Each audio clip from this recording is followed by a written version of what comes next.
dasar-dasarnya dari sampai pada ayat-ayat atau semua itu nanti. Ya. Dan bagian kesimpulan kan di situ. Jadi saya atau kami berdua Berbagi. dan kami dari segi sisi orang tuanya itu yang harus perlu dijaga dari sisi orang tua seperti apa. Kan akibat-akibatnya apa semua nanti disampaikan. Baik, selanjut yang terakhir dari Romo ya.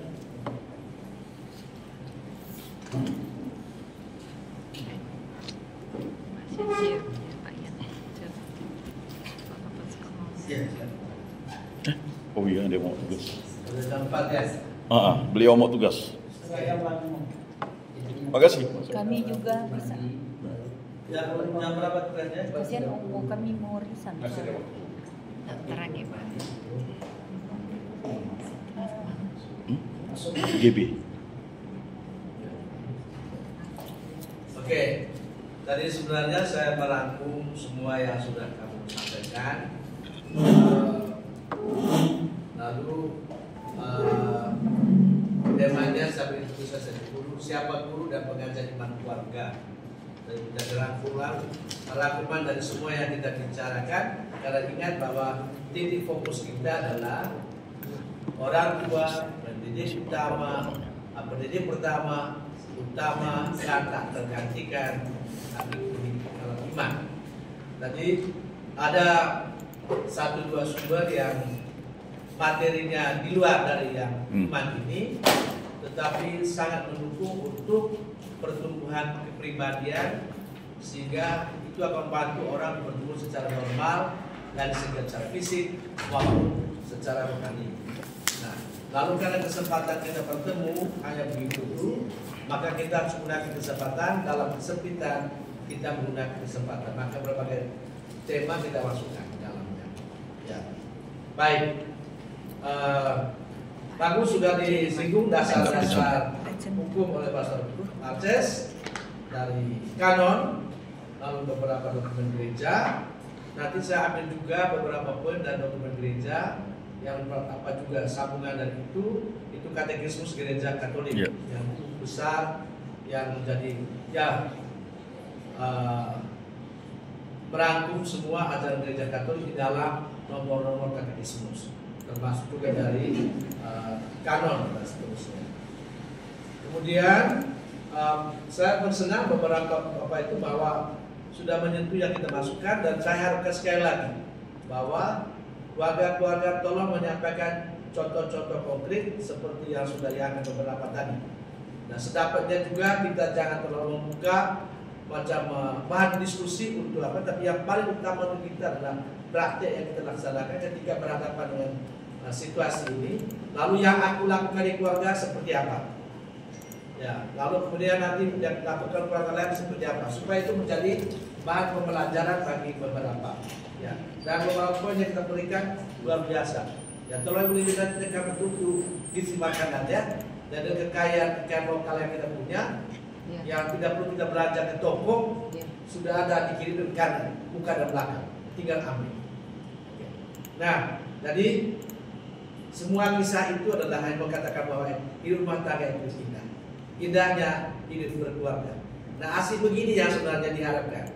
Jadi sentuhan fisik seperti ini yang tadi sudah disinggung dan bagus, wah benar, harus ada sentuhan fisik, ciuman, kecupan, rangkulan seperti ini. Ya, perlu juga ada bermain-main gini dengan anak.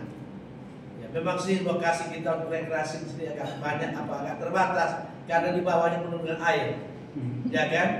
Tetapi di halaman-halaman hotel dan beberapa pantai seperti yang walaupun kecil pantai-pantai seperti itu juga bagus untuk bisa rekreasi bersama. Kan gini situasi rumah tangga kan menyenangkan. Tapi jangan contoh keluarga ini, karena anaknya 2, ya kan? ya, anaknya 2. Saya istilahkan itu orang hemat atau pelit sebenarnya. Ya, anaknya 2 itu orang kikir. Oke. Dan saya pakai istilah fuga supaya kiranya mereka bisa mengerti maksudnya. Ya. Nah, pendidikan iman antar keluarga dan tugas, dan nanti saya merangkumnya dengan memberikan mereka PR. Maka akan ada diskusi kelompok ada cerita dalam kitab suci menyangkut anak Makabe ya, dan 2 Makabe 7:1 itu yang 7 bersaudara disengsarakan, lalu kemudian disuruh makan daging babi yang diperintahkan raja, dan sampai 7 anak. Tapi bagaimana sikap ibunya mengingatkan anak bahwa aku tidak tahu bagaimana kamu dibentuk di dalam kandungan saya dan segala macam. Maka dia minta kepada anak, apapun terjadi harus tetap menomorsatukan Tuhan dan iman. Ya. Dan indah sekali cerita ini. Yang pernah juga saya berikan itu satu pok terbalik dari daerah Jawa sana. Ya. Ini pertanyaannya, apa yang paling berkesan pada Anda dari cerita ini? Kalau Anda belum baca kita dulu, nanti tolong rumah lihat ya, 2 Makabe 7:42. Sangat bagus. Dan rangkuman dari kegiatan kita. Bagaimana tanggapan Anda tentang ibu dari 7 anak itu? Bagaimana menanamkan nilai iman, ajaran iman yang luar biasa kepada Anda, sehingga godaan apapun dari luar dia berketolak. Tawaran apapun, misalnya jadi polisi, jadi apa nanti diangkat atau di PNS, dia tolak. Kalau bahasa kita sekarang kan, tawaran pekerjaan, karena banyak pindah gara-gara itu. Dan jangan lupa asal usul juga awalnya tema kita ini, karena ada kedua Papa Yakobus kapan hari itu dan banyak keluarga, banyak anak kita meninggal, pindah ke aliran lain. Jadi itu tolong dalam sisipan pembicaraan Anda, tolong itu tadi masukkan. Ya, gitu. Bagaimana para orang tua sudah anak itu ingat bahwa doa di gereja itu penting. Kemudian mengapa anak-anak itu beriman itu kuat? Apa cita-cita Anda dan keluarga dan anak-anak Anda? Nah, berdasarkan poin-poin yang itu, ya kita harapkan mereka mencapai ini sebagai dia pribadi untuk pulangnya nanti. Berangkat dari pengalaman keluarga Makabe ini. Oke. Lalu setelah itu bekerja selesai, nanti akan ada namanya kelompok pleno, dan ya mudah-mudahan bisa kesan yang melengkapi satu-satu. Lalu dalam materi ini saya ingatkan lagi mengenai janji perkawinan, bahwa waktu menikah itu mereka katakan bersedia menjadi bapak yang baik bagi anak-anak dipercayakan Tuhan kepada saya dan mendidik mereka menjadi orang Kristen atau apian yang setia. Nah, sekarang pertanyaannya, bapak-bapak kita itu sudah melaksanakan tugas tidak atau tidak yang janjinya sendiri itu? Sudah mendidik anak secara Kristen atau tidak? Nah, ini kan menjadi pertanyaan. Dan kalau kau sudah lakukan, mengapa anakmu ada minggat-minggat sana? Itu gampang saja pindah agama. Seperti itu. Berangkat dari ini. Kemudian itu yang laki-laki punya, perempuan juga model yang sama janjinya. Jadi menjadi ibu yang baik. Betulkah sudah menjadi ibu yang baik? Kalau mendidik mereka dalam iman, ya, jangan-jangan mamanya kurang berdoa, kurang sembahyang, lalu apa bapaknya seperti itu. Karena janjinya begitu dulu. Nah, karena anak itu baik belajar dan namanya melihat dan contoh dari orang tua. Maka itu contoh orang tua itu luar biasa. Dari seri pengalaman apa tadi itu yang dari Pak Mikael itu sungguh-sungguh indah, dan semoga itu nanti jangan lupa besok diceritakan betul seperti tadi ya kepada keluarga supaya mempengaruhi mereka juga. Dan mungkin banyak anak dengan mereka punya prestasi yang luar biasa. Ini tidak maksudnya menceritakan keluarga Pak Mikael dan Ibu. Ini maksudnya untuk sharing kepada mereka bagaimana kebesaran kalian kita. Tolong jangan ragu-ragu untuk menceritakan. Jadi maksud dengan perkawinan itu kan mencintai dengan tulus ikhlas, setia, menghormati, menjadi bapak ibu, mendidik anak-anak dalam iman. Itu kan janji. Nah yang tepat itu sudah kayak itu mendidik anak dalam iman. Lalu supaya jangan lempar sana lempar sini. Tugas siapa sebenarnya? Tugas suami atau tugas ayah atau tugas istri? Tugas berdua. Jadi ingat dua cara keras menanamkan iman itu adalah berkata atau berbicara, mengajar, dan yang kedua itu dalam contoh hidup, tindakan. Itu sebenarnya. Dan anak itu biasanya orang tua. Lalu kemudian kita mencontoh dari keluarga kudus mengenai relasi Maria dan Yesus dan Yosef tidak bukas. Ya. Jadi taat dan setia kepada Allah, maka membawa anak terus kepada Tuhan, dan maka orang tua juga bawa anak kepada Tuhan kan itu. Jangan biarkan anaknya di rumah, lalu kita pergi ke gereja. Maka bangun dia, bangunkan dia. tadi saya dapat ada seorang anak yang tidak mau ke gereja lagi. Oh, kembali ke pengaruh HP tadi. Ya. Jadi pada anak ini itu apa namanya? Dia tidak mau ke gereja lagi karena merasa dia berdosa. Dia mempunyai halusinasi permisian. Lihat segala sesuatu dan bilang jangan semua. Anak kecil, umur 10 tahun, Betul. umur 10 tahun, lalu kemudian lalu tiba-tiba dia tidak mau ke gereja, tidak mau ke sekolah, gitu kan? Bapak-bapaknya pusing, ada apa ini? Gitu kan? Lalu kemudian dipertemukan pada saya tanya dan segala macamnya, adakah ada mungkin bully di sekolah? Tidak, teman-teman terbaik lebih baik, lalu di rumah tidak, juga orang tua baik menurut dia. Lalu apa? Saya tanya, ternyata ini salah satu sebab menurut saya itu waktu dia umur berapa itu kan beli HP. Nah itulah masalahnya orang tua itu beli HP yang apa Android atau apa anak-anak itu. Lalu dia nonton video, video dewasa itu. Lalu saya tanya berapa lama kau nonton? Itu anak perempuan. Berapa lama kau nonton? Lama dia. Ya. Jadi ini membekas pada diri anak. Macam tadi kita contoh marah waktu kecil, terbawa sampai dengan besar. Nah pengalaman itu waktu kecil itu terbawa, itulah yang mengiang-ngiang sama dia siang dan malam. Tapi pasti ada aspek-aspek lain, ya. Jadi dia janji kepada saya bahwa nanti akan sering di sekolah. Nah, tapi saya kira mungkin beberapa juga pengalaman itu. Dan tolong Anda juga beritahu ya, kemarin kita sering di dalam pengaruh gadget, ya. Yang anak-anak sekarang banyak yang tidak bisa ngomong. Karena penelitian dari Menteri Kesehatan kemarin laporkan bahwa sekarang kok dia bingung kenapa banyak orang bawa anaknya ke terapi itu. Bukan tidak ada. Ternyata gara-gara tidak bisa ngomong. Lalu dia katakan bahwa rupa pengaruh ini HP itu. Ya. Bagus Australia kan sekarang tegas. Anak-anaknya tidak boleh pegang HP. Boneka-boneka tuh. Jadi ini tolong yang mainan yang anak-anak. Nah, oke.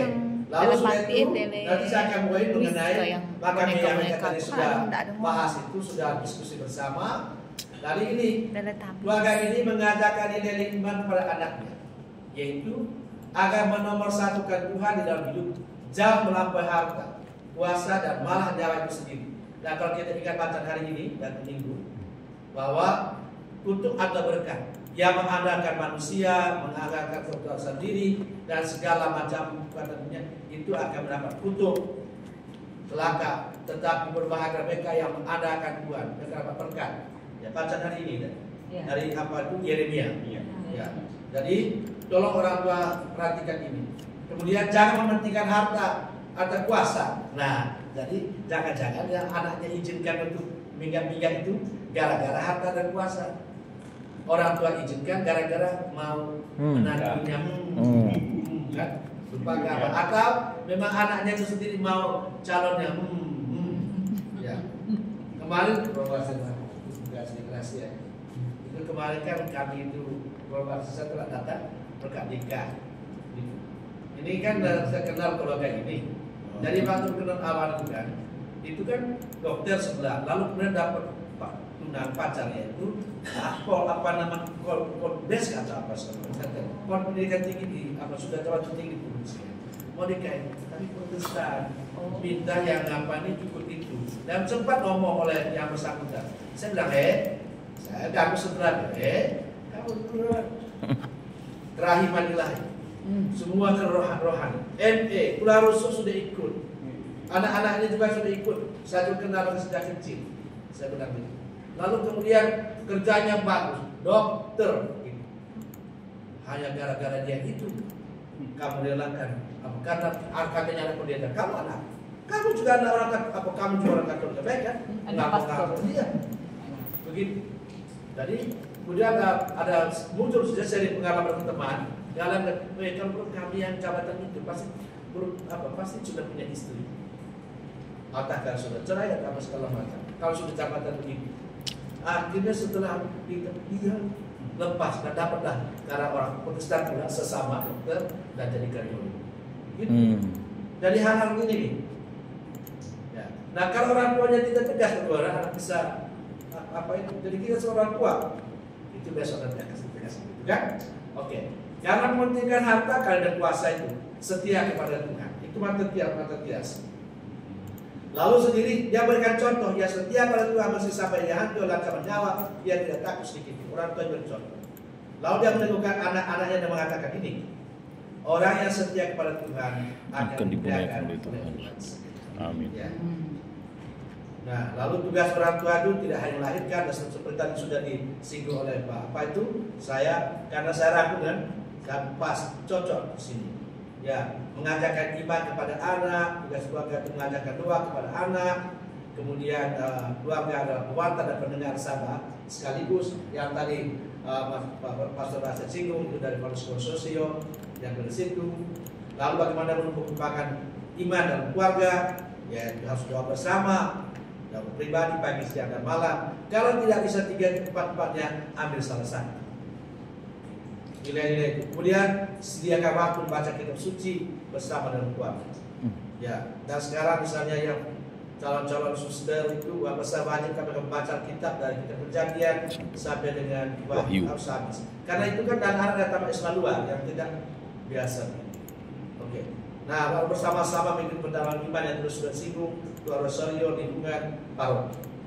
Lalu perlu juga keadaan orang tua yang tidak membawa anak-anak kegiatan ini. Untuk aktif dari sekolah minggu, kegiatan biak, rekat, MK, anak misioner dan lain-lain. Malah supaya bisa dapat teman kan, jodoh dan segala macam sudah ada choice, ya. Tadi kita tambahkan di situ, ya. Lalu untuk terlibat dalam kegiatan OMK, KOR, bagaimana bisa kenal orang kalau tidak bisa kegiatan ini, akhirnya kenal orang pada agama lain. Gitu.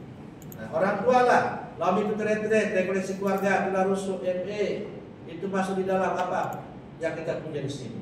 Rajin mengikuti Ekaristi pada hari raya, hari Minggu, dan kalau boleh hari biasa.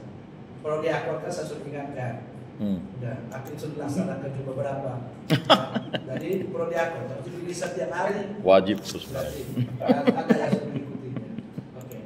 Jadi saya ingatkan juga keluarga yang persekutuan suami istri, orang tua dan anak ini. Bagus ya? Ya keluarga ini. 3 anak. Ya, Kurang 3 anak. Kurang 3. Kemudian dari katekismus itu saya ambil beberapa poin.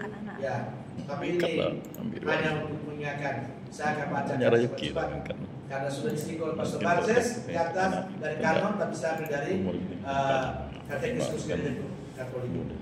Tersinggung kalau ada anak itu kan. Ngomongnya kan Tribina gitu. Sekali ada masalah Sekian dan terima kasih. Jam 4 ya? Pas. Baik, mau tinggal 9 menit. 7.